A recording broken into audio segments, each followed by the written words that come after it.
Well, this is for YouTube and all the viewers that may be out there, and might use kerosene for heat. Maybe even when your power goes off, you'll grab your kerosene heater and light it up. And you wonder if the wick's any good, if the wick's going to work good, if you need to buy a new wick. I know a lot of us, like me, spend a lot of money on wicks every year. They don't seem to last you maybe about 2 months, and then you got to change them out. But here's what I've come up against, and I'll give another video after I get everything assembled. But here's what I've come up with.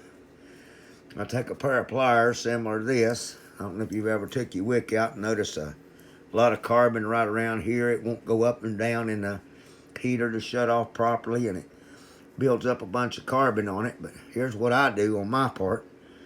I'll take a pair of pliers and kind of mash it, and you'll hear it crunching. I've already been cleaning on this and for a period of time.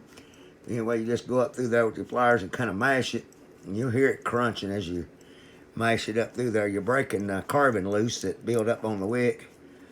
Anyway, you do that, and after you do that, you'll kind of take your fingers here and just kind of, I don't know if you can see the clumps. I don't know if I can zoom in, but you can kind of see how the wick is kind of clumped together. Let me see if I can zoom in on this. You can see them clumps there. That's carbon right there.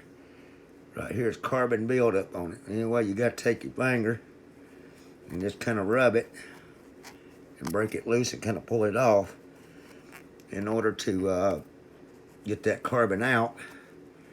Once you kind of get it out there, it's pretty thick on there. But once you kind of get it out, that clump should kind of turn into a strand.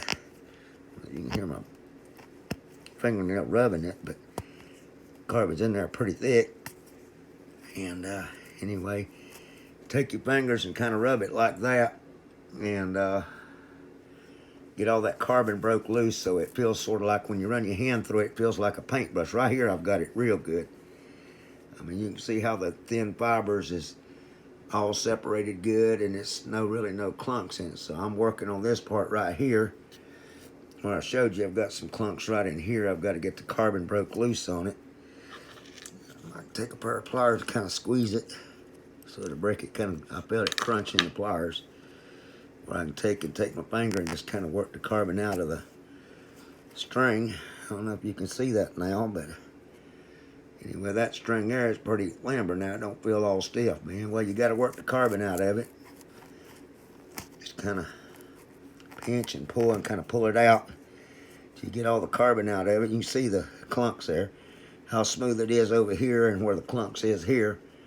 Anyway, you get all this carbon out of the wick and just kind of smooth it up, kind of twisting your fingers, kind of smooth it up so that it, it's setting up right and even. Right in here, I've got this completed here. Feels real good. But as you can see, it looks just like the regular filter, except it ain't got all the carbon in it. Now over here's where all my carbon's at. You can see how much wider it is right in here than it is right over here where I got it clean. In fact, I've got about 90% of the wick clean now. But anyway, this is what I do to clean my wicks. This is made of fiberglass type material. It doesn't burn. However, I do highly recommend allowing your heater for each day you run it. You need to allow it to run completely out of kerosene, because when it does it, it helps clean the wick. But even doing it then, over time, carbon can build up on these wicks, and it keeps them from working properly. So any of you guys kind of short on money, needing to save some money, you can take your wicks out of your heater, take your pair of pliers, and, like I said, kind of mash it.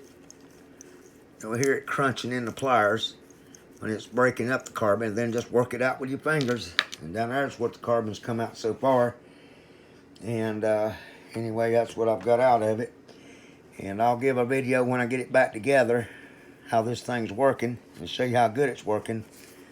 And a follow-up video when I get done with this particular job. Now, this can take about an hour, depending on how fast you work. But this can take about an hour, and to clean it up good. But if you got me, you got more time than money. And due to this pandemic, this can save you some money and get your heater up and running, and save you some money on a wick. Anyway, I'll give you a follow-up video after this after I get this cleaned and put it on YouTube for everyone to see.